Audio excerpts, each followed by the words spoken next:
Thank you for this day.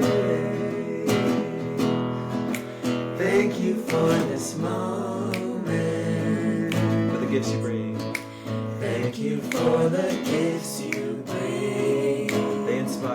They inspire me to sing. Inspire me to sing. And all the people sing. Thank you for this day. Thank you for this moment. The gifts you bring. Thank you for the gifts you bring. They inspire me to sing. Inspire me to sing. Everybody said inspire me to sing. Everybody said inspire me to sing. Everybody said inspire me to sing. Claire's house said inspire me to sing. Last time said inspire me to sing.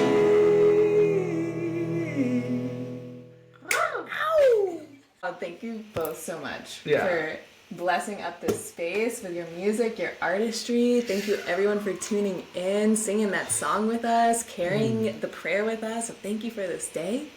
Thank you for this moment. So here we are in the In Circle podcast, where we explore the intersection between personal empowerment, mysticism, and real-world activism. And today we are continuing a series investigating different methods and perspectives that masculine people in particular can apply to tap more into their authenticity and into their heart-led leadership.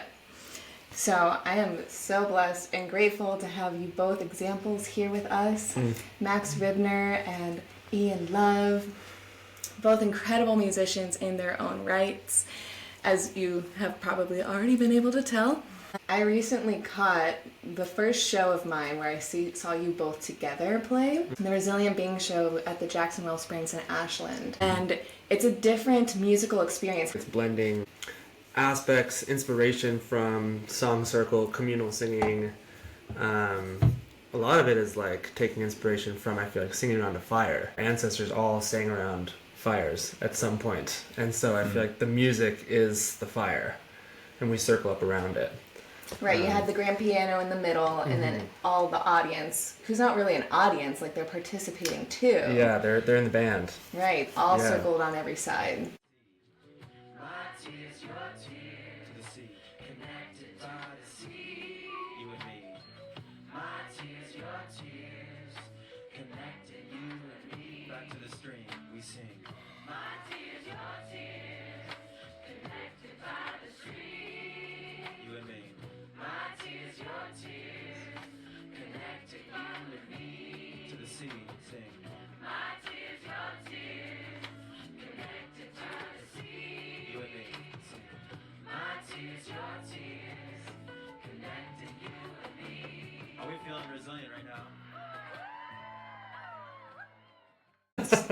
It's circular, you know. It's First Nations teachings is like, it's around circularity. Everyone becomes one heart, one mind. And just from touring personally and going from big stages of Naco and Medicine and Rising Appalachia, I started to get this clarity of the importance of the circle within the art and where everyone can be seen. Because including myself, we're all seeking belonging, especially in the Western world. Those of us that are less connected to the elements every day, or like when you're just in South America, the village, it's I think we're really craving this mineral of village, you know. And the song, even if it's for 2 hours, even though time sometimes is non-linear, right? Because we can transcend and move free of substance too, like breath, air, water, song, and boom, you know. It's like you're in it. I'm curious, at any point in y'all's journey with music and singing, did anyone ever tell you that men don't sing?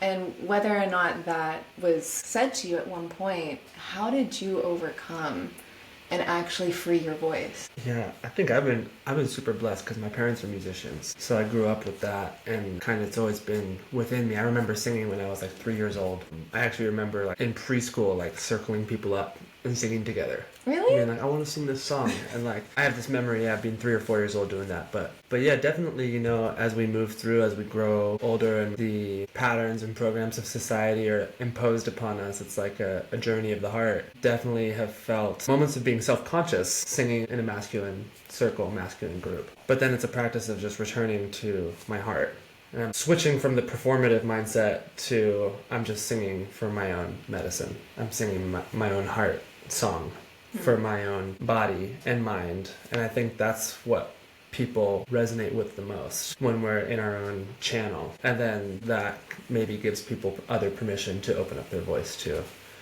So it's a practice, getting into the world of judgment, perceived judgments of other people towards us. How are people judging my voice? Or our own inner contractions. Yeah. And Uncle Dan the other night said, when we judge someone else, we're judging ourselves. And that's hard, right? Because we're in these bodies, and it's inevitable we're going to experience pain, judgment on either side, conflict, all of addictions we don't have to name it, but a lot of us know. It's like the world is so saturated with outer world, and I think part of the practice within song is we can actually be in both. Mm-hmm. We can fuel the inner world. With that, I just want to honor the land here and the First Nations and the elements as we open this circle and thinking about Mother Earth, and wouldn't be here without that mighty platform. And kind of bridging those two worlds, right? We have these screens, and they can also be tools. And I was just thinking about that because I know at the core of here, I want to be seen, I want to be loved, right? It's all of our birthrights, and that can come out in damaging ways. If we didn't have parents that were loving and nurturing, we might reach to others to really find it and have to come back home or go into that wound, right? I'm learning more and more that life isn't always just good versus bad. It's actually, we're just in this experience and learning how to hold both palms and it's all in the circle. Yeah, it's all there, even if it's confronting or there's friction. And just in this theme of masculinity, it's a discovery in some ways. It's never evolving. Like when people see me, they'll say like, "Wow, you're really holding it," and I thank them for that. But if I'm really being honest, it's like there's so much going on in this world, and times to check in with the ego or wanting to be seen. Yeah, I love this word discovery. It's like, instead of just saying, don't do this, don't do that, which is how a lot of us are ingrained, it's like almost holding space for important word here to plant is the tears, coming into the water. We're all born from that water. And I'll just drop a uncomfortable piece here by touring with Manhood medicine. The challenge for me was to try to find the center with all the men, because when men are together, sometimes it can bring the best and the worst out. And I love them when I speak this too. I hold my prayers for them, and I hold my prayers for all, even if someone's like really triggering, you know.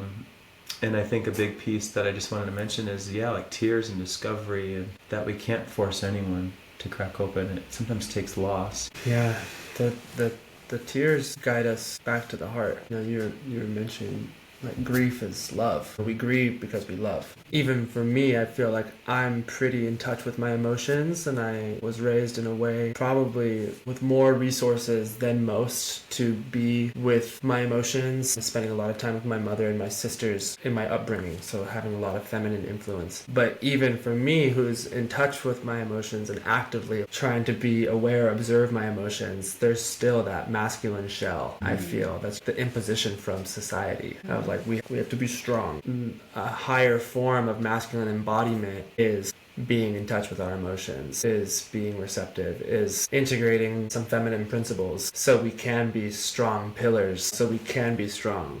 Right. To not push away the emotions, push away the grief, push away the anger, the rage, to sit with it so we can be receptive. I really respect how both of you hold both the high joy and high love with the acknowledgement and recognition of grief, because they are necessary for one and the other. They all require seats at this table.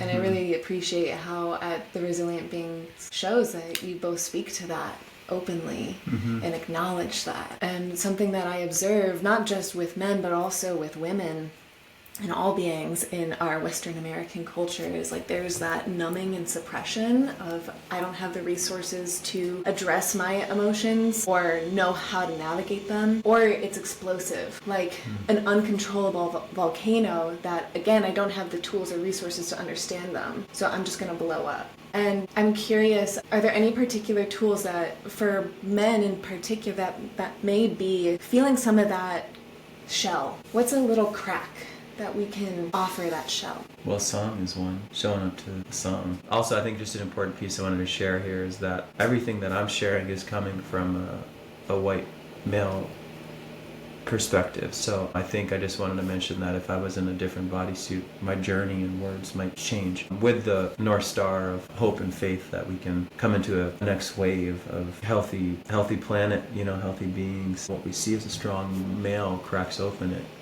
There's a gateway that happens. Yeah, there becomes kind of a damming. And even the symbology with some of these dams coming down in the West Coast, I can't not think also about at least some of the male body First Nations as well, and how they kind of hold both palms of tender, sensitive to Mother Earth. I think that's a big piece, is for us to remember that Mother Earth is powerful, and also the energy, there's no one person to blame, like I was growing up in Western schooling and I felt stuck and shaved my head and was afraid of curls and didn't wear this many colors, until I met Ian influenced me to, and it feels amazing, There it is, it feels amazing to be colorful. There's something about the soul craving dance and change and tears. Initiation is a key word, I think. Initiation of the soul longing for change. And that, like what you just mentioned, the volcano, which, I think I can speak for all of us. We don't want to see violence, and sometimes it goes to these ruptures that then can lead to hey, I feel you, I hear you. And so kind of zooming back to that moment in Ashland too, where brother came up and sang with us, there's that release, it's an outlet, holding space for the diversity. And what at least some of African American friends, they've been targeted by police and have to have these harder shells. So it's easier to say just gotta crack the shell, but in other ways it's very complex. Right. And multi-generational, and the system is designed to do that. And so I think we have to be kind of like salmon, the analogy, and move upstream and push ourselves, right? Sometimes we get tired at a show of there might be a brother there in the form of masculine.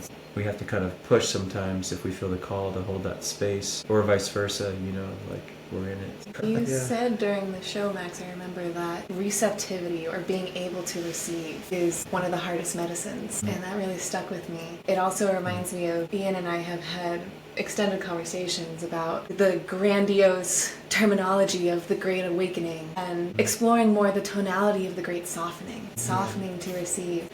And something that I have found in my experience of working with men is so often that shell just can benefit from a little soft receptivity. Maybe that's connecting with nature, or connecting with femme beings, or connecting with just whatever allows someone to relax the armor just a little bit more, whatever's available to them. And I'm curious if y'all feel inspired to speak to any of that. I think that, receptivity, I think it is one of the most challenging and probably one of the most important medicines we can carry. And being receptive, listening, truly listening with our hearts. There's a difference between listening, I hear your words, but there's a difference in that and receiving it in your heart and understanding and striving for that understanding. I think it can pierce the veil of separation. We all have our own different experiences, and I'm in this white male body, but to humble myself to listen to people with other different experiences than myself, to understand and know that,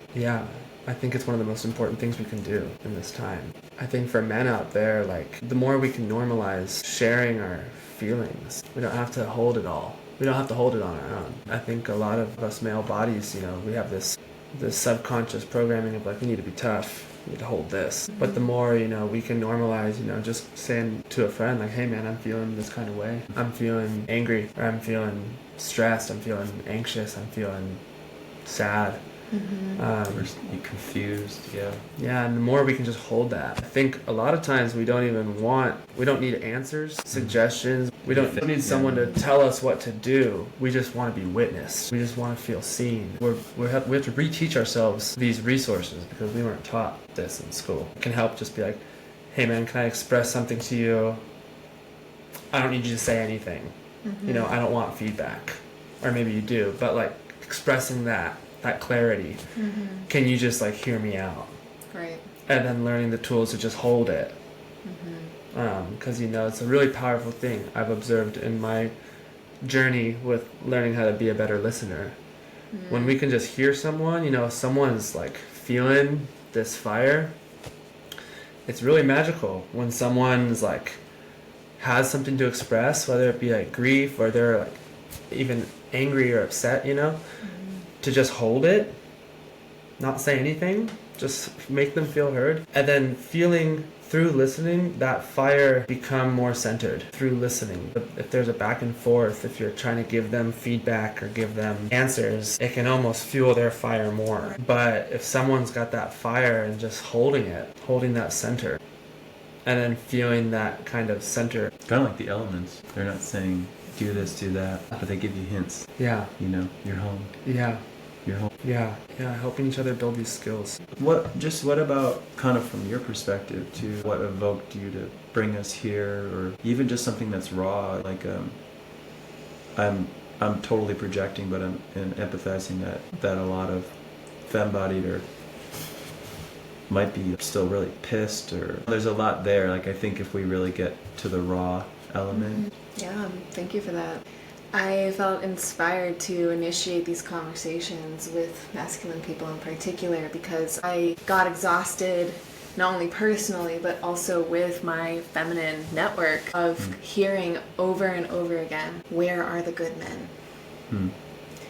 And I was just getting so frustrated because I could sense behind that question, not only in myself, but in the field, that the question is from exhaustion and disappointment, pain, from collective betrayal that has happened for thousands of years. I mean, I go so much deeper into this in other containers and podcasts, but before the patriarchy, there was also historically a matriarchy too. So the scales have been tipped in both directions across history. And I believe that we are moving towards a future where the answer is union. The answer is no longer this like fighting in between the scales of like who has quote unquote power over the other. And I think a key to balancing those scales is listening to hear each other's experiences. And I know things really shifted for me in my anger towards men as a feminist for so many years, which I still identify as a feminist, but I call myself a new wave feminist, one that's standing for love and union and not conflict. What really shifted for me in my walk and understanding of choosing that path, of actually an amazing documentary called The Mask You Wear, and it's free on YouTube. It speaks to how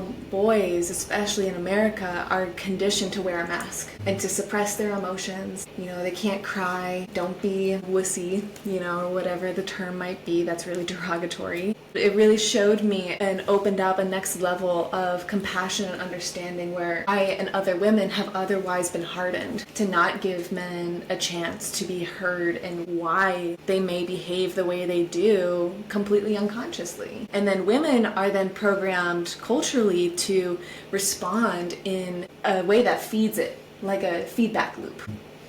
And it feels like a collective spell where we're both divided from one another, but it can be, in many senses, a complete illusion. Of we don't have to be enemies. We're actually designed to be allies more than anything. And this might lean into a little bit of conspiracy, but my activist lens just tells me like the powers that create these programs that suppress both of us, all of us, don't they benefit from us being separated? I think about that all the time. Uncle was talking about that, just the whole thing that's been imprinted, I think, wants us to be in more conflict. And it reminds me of a lake that has no outlet. The lake becomes stagnant. And if we're really being honest, our species are sick. Like, we are connected to that. Like, as much as even the three of us, I'm just going to project here, could say, like, okay, it's all love and light, but, like, we're driving cars, like, right, we're part of it. My hands are a part of it. It doesn't feel always good, but I'm also, we're human, and we have to do the best we can with the tools we have. Maybe we could all live out in the land, but really, if we have different pathways, I know, like, art feels like a clear pathway, and I really align with what you're sharing and thank you for that the world that we've been born into is like, it's like this is a scope, and we're all kind of part of that. And in some ways, if we keep feeding off these loops, that's how it kind of it's doing its job, right? And so I think some of the courage that we have to, if we want to evolve into what seems very simple in some ways, of returning back to remembrance that we're connected, our feelings are connected, masculine, feminine is connected. It takes a courage and a conscious leap, which I think is actually really confronting, because I think about this a lot of, could I drop everything, name or touring, social media, whatever it is, and just really be, like, it reminds me of a storm hitting, like what happened in Asheville recently. It's like they all were left with not much, and hundreds were lost, homes were lost. Yet from people that I talked to, it was like there's nothing they've seen like it, where people are just like, how can I help here and how can I help here? And what feels really true, at least in this being, is actually we all have a humanity like cell that lives in our heart, and it can be found in song. We can find it in this moment. I can feel it. And even in contraction, I think it still lives there, right? Because our body might do this when we're in cold water, or if one of us goes through pain or we fall, or I haven't gotten in any fights, knock on wood, but like if that came, I would have to like confront that, and like, can I find forgiveness? Can I not? Can I, right? And I think part of the challenge is to really, there's this lyric in Resilient Beings, to see ourselves and everything inside of it all. So if I can see myself in all of you, even if it's for this sliver of a moment, if I can close my eyes and really hold space for the feminine, right? Like even just this moment here is reminding me, like, hey brother, like don't cut off from love, don't cut off from, like, we need each other at the core, Yeah, and so kind of bringing it back to the space of circularity is key. And what's sad, creating an ember from that sadness, is we don't have a lot of spaces like that. Even for that Ashland event, you have to kind of work for it. Whereas I think in villages where it's, okay, you got aunties over here watching the kids, and this is a big thing too, is even just couples, the energy of masculine, every couple that I've met are like holding a big weight of the energy of two, trying to raise 1 to 3 to 5 children. Yeah. Uncle Dan spoke to colonization as a collective trauma, and I think we all have different levels of acknowledgement about this. But I was just in South America for 2 months, spending a little bit of time in the Amazon rainforest with the Yawanawa and the Hunikuan tribes, and it was so transformational to just see a village, see the tribe operate in that community, and it felt very cohesive. And we're all human, we all have our light and our shadow, but to see that cohesive, eating together, working together, singing together, it was so beautiful. And it's something that I think so many of us are missing here. And a few years back I saw her in Portland, and really beautiful. She did like a Q&A and a showing of her documentary she made, Going to the Well, of her going back to Ireland and learning her ancestral roots and tapping in with that. After years of singing so many songs in so many different languages, and then she realized, she wanted to touch in more with her actual ancestral roots. And people got to ask some questions, and I remember someone asked something about cultural appropriation. What are her thoughts on that? And she touched on the festival circuit that she had been on. She had witnessed a lot of what people might call cultural appropriation. But what she shared was that so many of us have been disconnected with our ancestral lineage, with our ancestral traditions. I don't even know my ancestral traditions. My ancestors probably a hodgepodge of many different places in Europe, as many of us Westerners are, I'm sure. But what she mentioned was, because of this disconnection, because we're not tapped in with our ancestral traditions, many of us are just reaching for what is still intact. Because many of us, crave on a subconscious level, probably, ceremony, circle, these connections with each other and with spirit, that all of our ancestors at some point most likely had some sort of ceremony, circle, connection with the village, with the tribe, circle. All of us, if we go back far enough, come from indigenous descent. Uncle Dan said, when he says indigenize, he wants us to think community, re-indigenize community. And when we say community, he wants us to think work, because it's work, but it's good work, and it's the most rewarding work that can help us soften and open and live more fruitful lives. There's a lot of emphasis on the individual in our society, in our economy. We got to get a job, we got to make our own money to pay rent, to buy food. These are realities. But I think it's like turning to each other. Like, it's so much easier when we do it together. Touching on the two parents raising one kid that's hard. I think we're designed to do these things together, to help each other. It's a lot easier when you have a community, a village, to help everyone, mutual aid and it's the ultimate security. Yeah. That's missing. Yeah, we can feel it in our bones. It's the connection. I feel it every day. Yeah, the connection with the earth, the connection with each other. We don't have to carry the weight. You have to carry this alone, is that classic? Yeah. Shout out to Ollie Blakely. Yeah. And grief, songs for grief. Yeah. The gates of grief. Not having more accessible rites of passage. I think kind of goes back to your heart of bringing us here with masculinity, is rites of passage being missing and mentors. And my soul had sadness of like not having mentors, both men and women saying like, hey, you're gonna go through it. Like loss is a part of this life. Do the best you can. Here's some tools, So with that, I think it just feels important to share. Like I was just noticing, like, I'm sitting next to Ian, we're like close, like let me see your hand, touch, that it's like, okay, we can be strong, but cry together, and even for me, I'll just be honest right here, because I think rawness is created from the moment. Is like even for me to sit here like this, took some time, because really it's gonna be awkward to share, but just the fear of being portrayed as gay or that's a huge one. It's deep, and I think there's a lot of groups that are forming, which I've had my own little kind of, do I like this or not, or like men's groups that get a little cliquey, and like, man, I really just at the core I want us to see us to come together, and also props to the groups that are doing that. And I think the main thing is that the de-armoring that you mentioned, the shell, it takes a step. So for any brothers, especially watching this, and or I guess sisters and brothers and everything in between, is like the little step. It could literally just mean like forming a fire in someone's backyard, calling in an elder, or having a trusted pillar come in. That's a huge part. Like some people have mentioned to me like, yo, you're a pillar, and I give thanks for that. But if I'm really being honest, like I just definitely feel the fragmentation and like not having the consistent uncle that's like, hey, I see you, this is your responsibility. That's a huge word, and you have to be curious too, right? And so if you and I raise my hand to this too, I think it's important just to be like, yo, I've been there.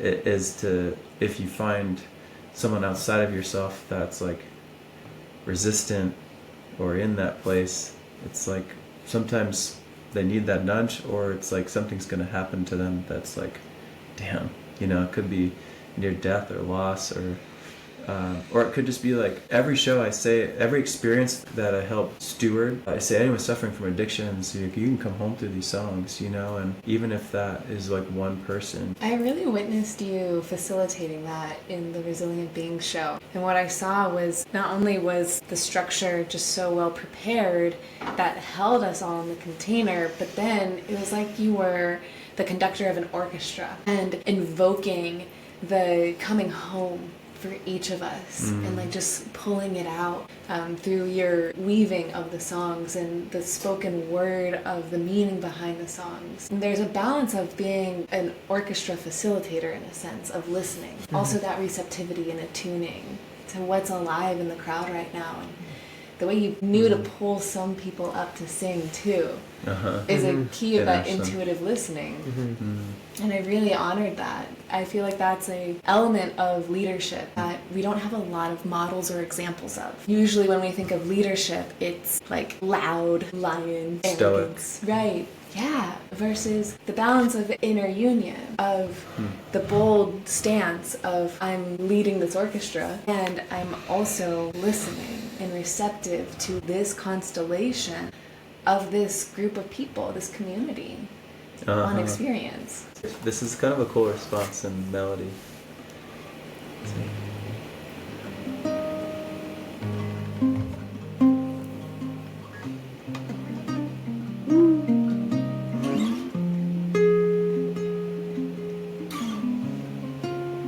Missing the brokenness.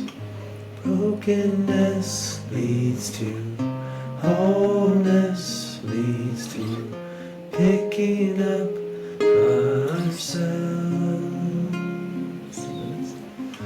Brokenness leads to wholeness, leads to picking up ourselves. Ocean waves moving, all the waves moving, crushing life to a stone. Ocean waves moving, all the waves moving, crushing life to a stone.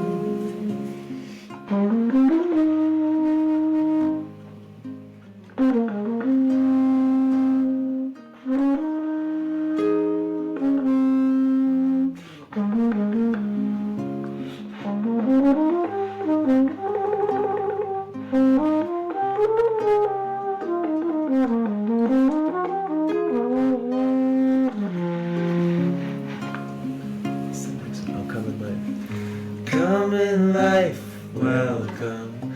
Thank you, life, welcome. Always home in you. Come in life, welcome. Thank you, life, welcome. Always home in you. Unbreakable, still going. Unbreakable, still going. Unshakable, knowing all the way in and through. Unbreakable, still going. Unshakable, knowing all the way in and through. To the center of the compass. Is this all a compass? Oh my love. Oh my love, to the North Star. Is this all a compass? Oh my love, to the North Star.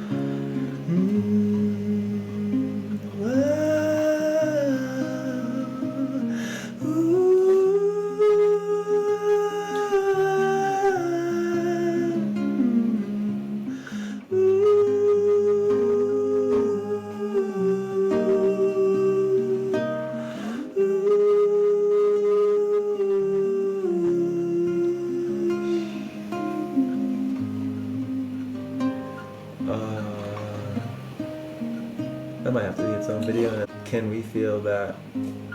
What shifts when the guitar comes in? There's like this melting, you know. People make the music. Art is like an ember, you know. So it's like one step, like in any blockage or any trauma or pain or what we see, which is happening, you know, with wars. We send this energy all across the way through this energy. It's there. Sometimes it's like the less words, the more it's there. Wow, that feels good to say. The less words, the more it's there. Yeah, the power of our breathing. We all have a gift. You know, your gift of having courage to bring this in, and in the power of like the women. Uncle was saying, like, I feel this too. It's like we're nothing without the women. The women are like powerful beings. And I don't just say that just to like try to be liked. You know, it really, it's like where we come through. Yeah. You know, and I think the hardest, the challenge for those in the other body suit is to remember. Yeah. You know, is to undam the river, to like do this, you know. Yeah. Say, I see you, I love you, or like, you know, or to say like, yo, I'm pissed, or yeah, and you know, to be held. Music is a bridge to the heart. May these songs be bridges to our hearts, to our own individual connection with ourselves and to each other. That's the power of music. And it's so beautiful because music is this container where we don't even have to talk. You can just receive it. You can just let it kind of wash you. No, the ocean. What you said, it's like if there is more women in power, there'd probably be less war. Because, you know, the women bear the children. Uh-huh. They think about that. I think it's you know, we need the balance. We need the balance of the masculine and the feminine. I think there's a lot of things wrong with the two-party political system because it's like this or that. But like we need to work together, you know? Bringing grandmothers, elders in that are holding what we just felt in that song can... I don't know if y'all can relate, but when we all crack the heart together too, it's like... It's like we're making love, you know? It's like, I feel like it's a weird thing to say, but like life is actually, the whole, I think life is actually all making love, even if there's dissonance. Yeah.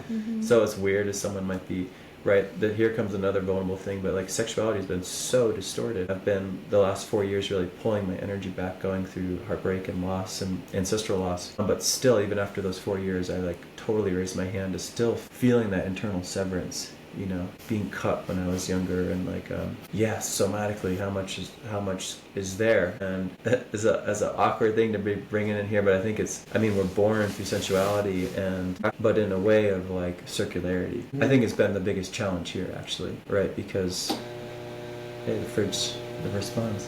I think it's a huge piece with externalized screens and pornography and the way women are portrayed, especially for those male-bodied that are attracted to that. You know, of course, also with the vulnerability of men being attracted to masculine. There's just so many pieces to that, and how we see. If at a young age, if that was the first imprint, that's going to lay through me through life. Yeah.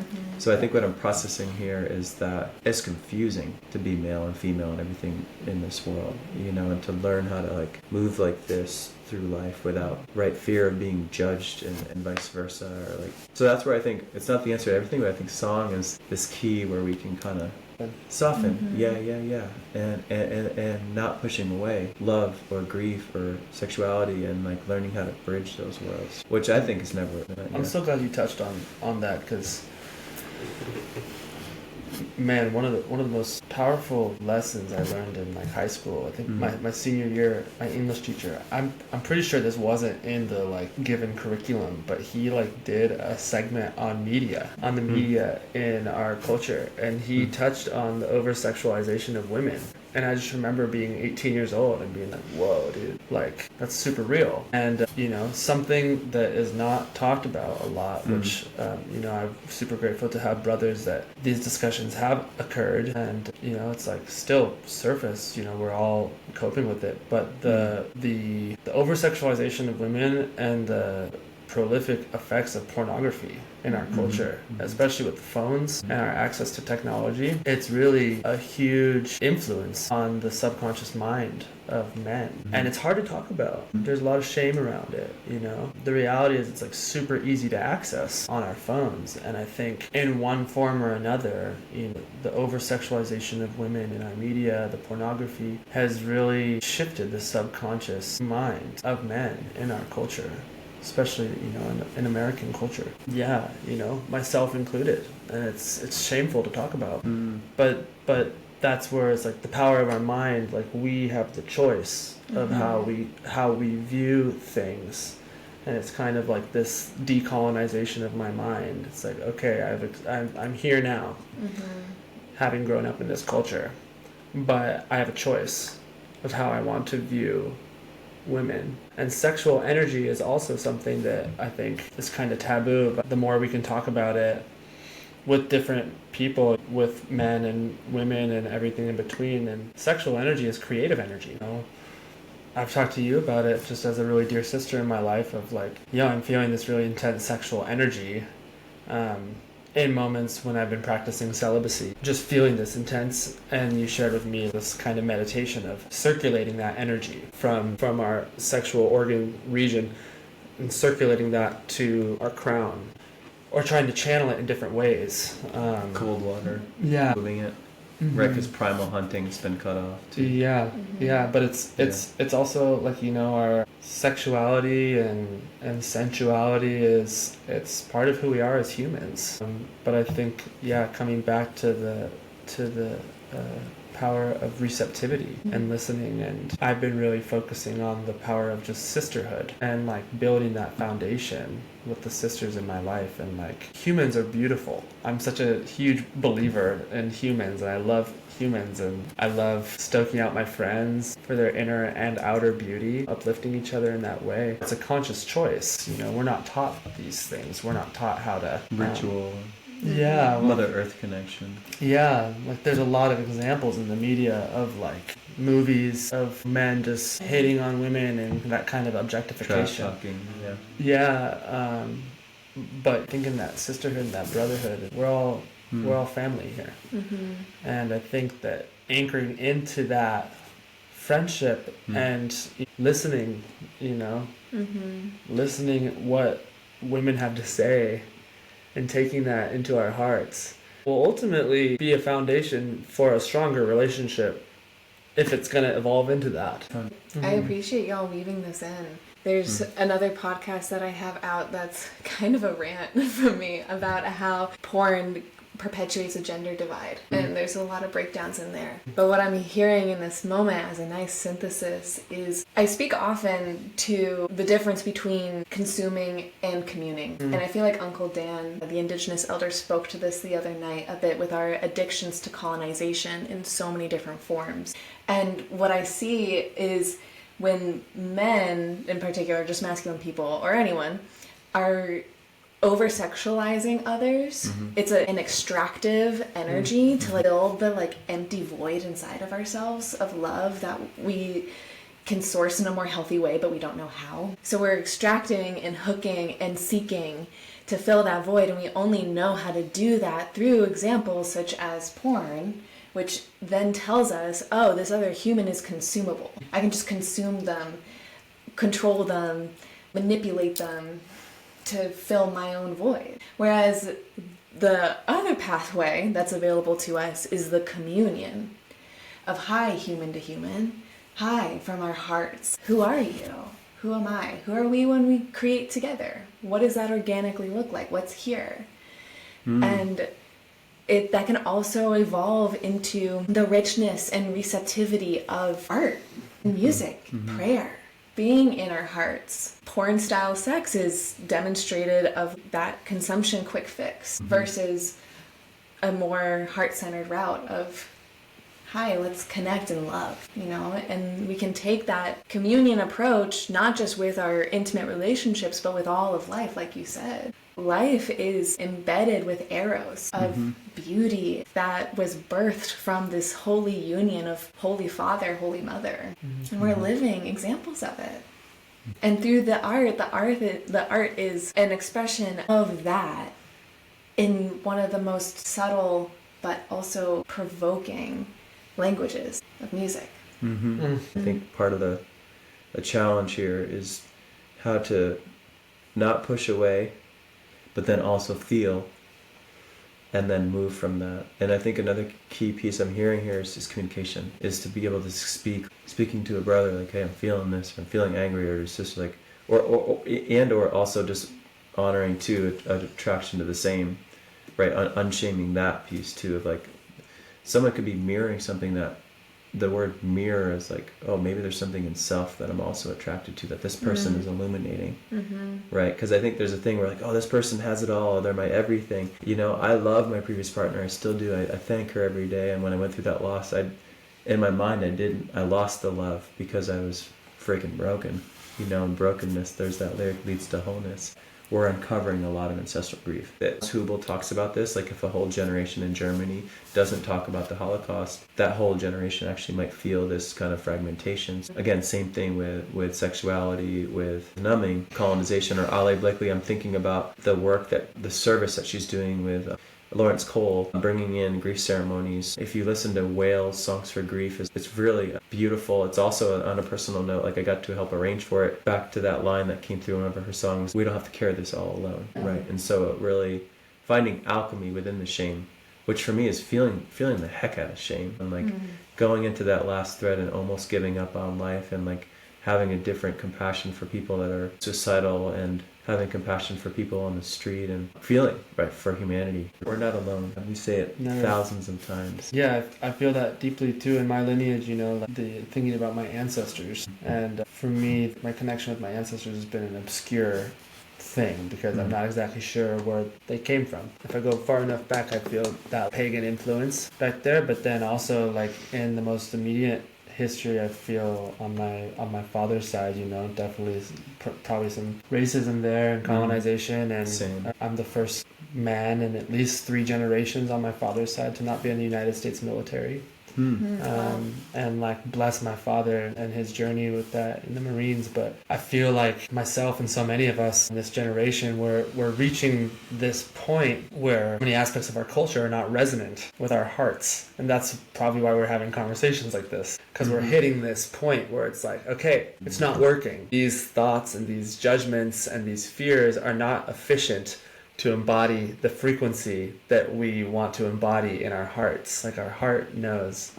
I think Alan Watts says, if we're feeling that dissonance, if we're feeling out of alignment, it means that somewhere within us, in our body, in our hearts, we know what alignment is.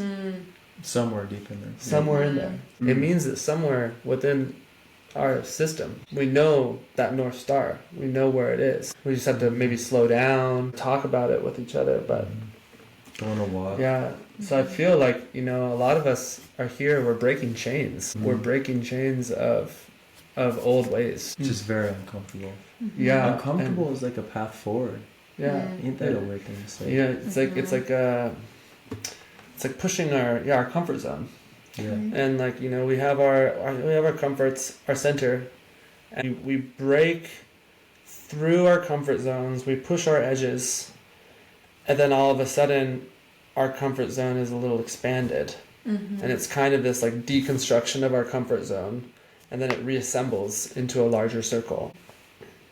And then that deconstructs again, and then it reassembles into a larger circle. And over time, as we evolve, our comfort zones grow, and our capacity expands to hold more space, to hold this grief, to hold shame, to have these conversations without being reactive.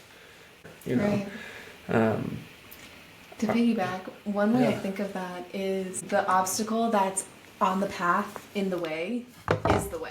Like we have to meet that obstacle and unpack it in order for us to get to the next step. My friend Alex Somas talks about decolonization and collective grief, and she really emphasizes the collective liberation. This is what we're striving for, right? Collective liberation. I think so many of us humans want the same thing. No matter what our political views are, our belief systems, whatever, we all want a safe home, water, food, these things, community. And so like thinking about it, holding that prayer for collective liberation when we dive into these things that are uncomfortable to talk about. It's like we talk about these things so we can invite all these parts of us, this grief, the anger, to the table. We're all here in the circle of belonging. We're not separate from nature. I think it can be easy in our culture, in our society, to think as humans are separate from nature in the lives we live, living in these homes, driving these cars, working. To like have a little breath of nature on the weekend. Yeah. It's like it's flipped. Yeah. But it's been flipped. Totally. Yeah, and that's this like, it's this dissonance. It's this collective dissonance that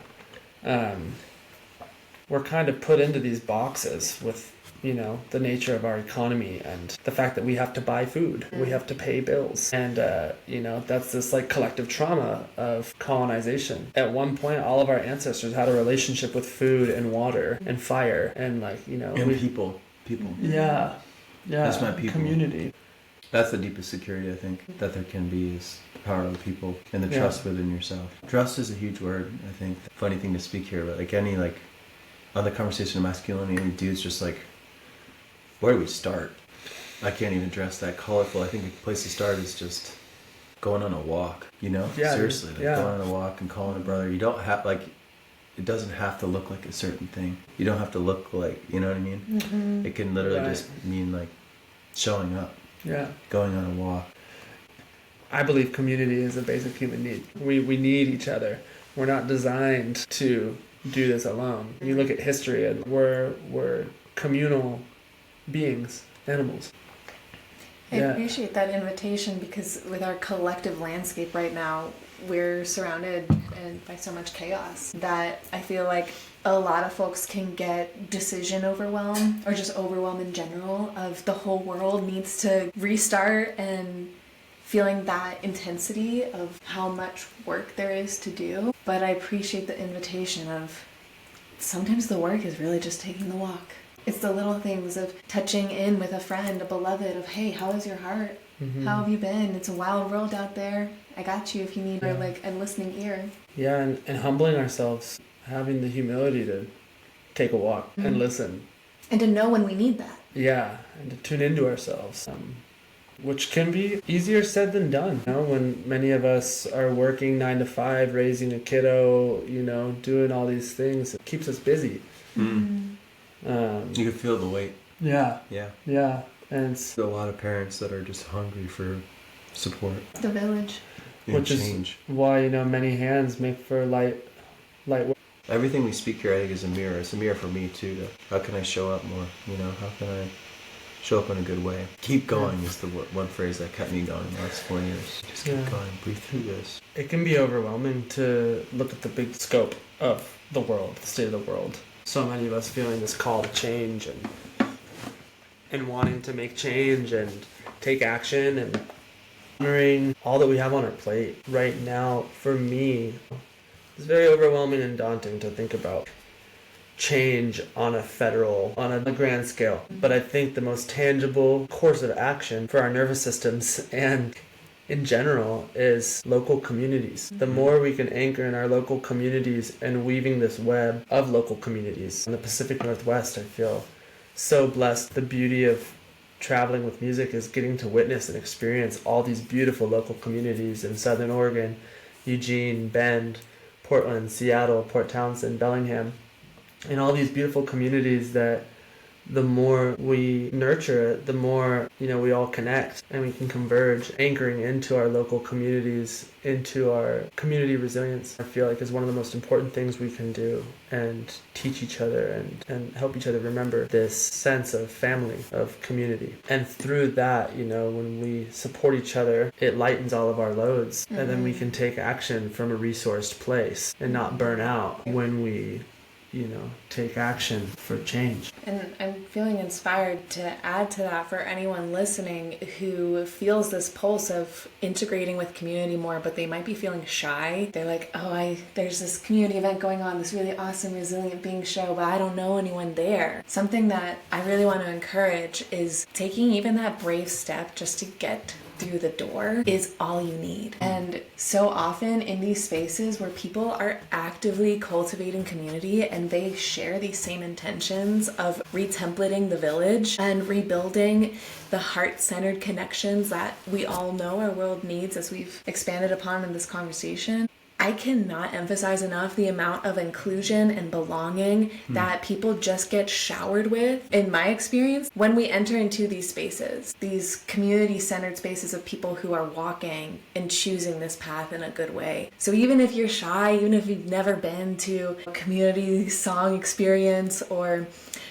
volunteering with a local group, whatever it might be, going to an ecstatic dance, I can just about nearly 100% promise that if you just come in with an open heart and an open mind, you're going to receive so much more than you could ever anticipate. And I just want to thank you both so much for helping to facilitate those opportunities all around the West Coast and beyond.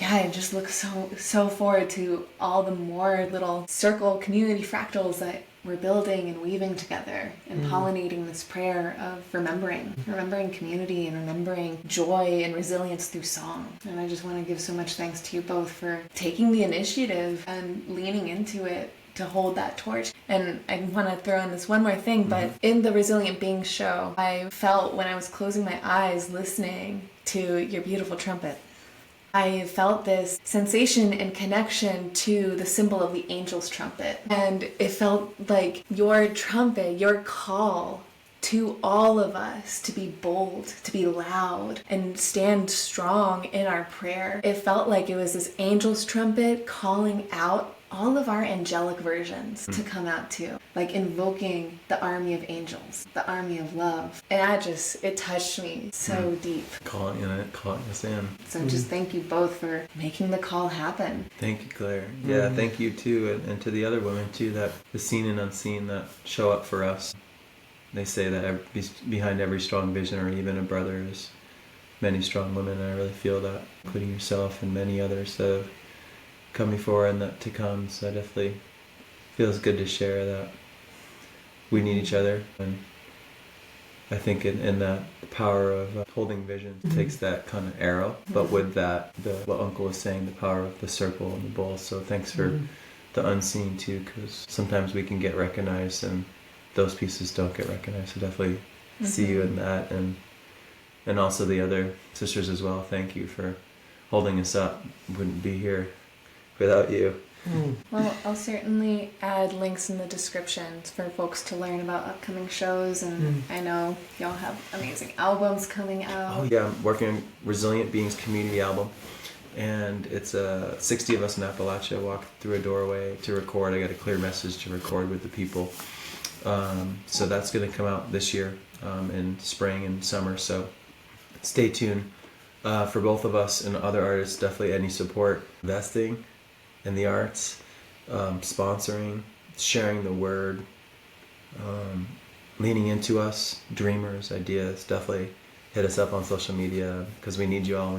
It's a two-streamed kind of piece, and I'll pass to Ian about his projects as well. We have to get creative over here as musicians with the nature of streaming services now. It's a blessing that Spotify and iTunes can put our music on this platform where people all over the world can listen, but the reminder that they pay us close to nothing for streaming. So our palms and our hearts and the doors are open to weave this web and tend this fire. My band, Family Mystic, we have been touring the West Coast for the last few years, and we're really excited to be building bridges in many ways. Feels like we're kind of bridging the greater jam band community and ecstatic dance communities and broader communities, and dreaming about new ways in which we can gather around music and dance, share message from our hearts. And we all love to party, but let's party in a good way with some intention. It's a really fun wave we got going on. We got also a new batch of songs, new record coming out this year, and I'm also very thrilled to be recording my first solo album, hoping to be going in the studio here in the next few months. Yeah, feeling this seed planted within my heart by my brother here to go into a studio with the people and unite our voices. I love what you say about these songs can be torches for us in the dark. They can illuminate the path, and so holding that in our hearts. And I'll share a song that's going to be on the upcoming record, and a lot of these songs were born from a valley, from a place of grief, of tenderness, and it can be almost just as hard to accept and honor and sit with our grief as it is to accept and honor and let the joy in. It's been a hard concept for me to grasp, the idea that joy and grief are two sides of the same coin, but I'm starting to see where the light is entering through where I've been cracked open through grief. Now that I'm feeling integrated with this journey, and those parts of me are sitting at the table here with me, feeling the light enter from that vulnerability and the deeper connections that have formed through that. So this is a song called The Beauty Way.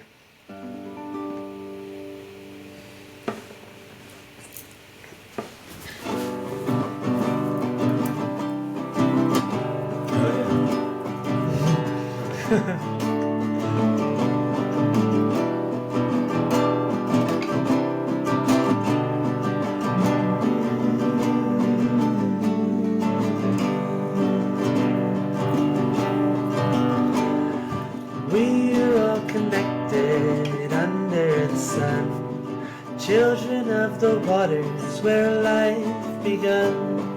Song from my heart to give thanks to this day, a new way of living, the beauty way. We are connected under the sun, children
Let's release our fears,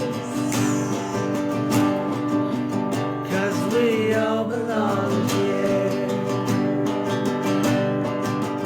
We can let the tears flow to the river guiding us home. We can let love in. We're all worthy of this. In the darkest night, a great spirit will show us the light.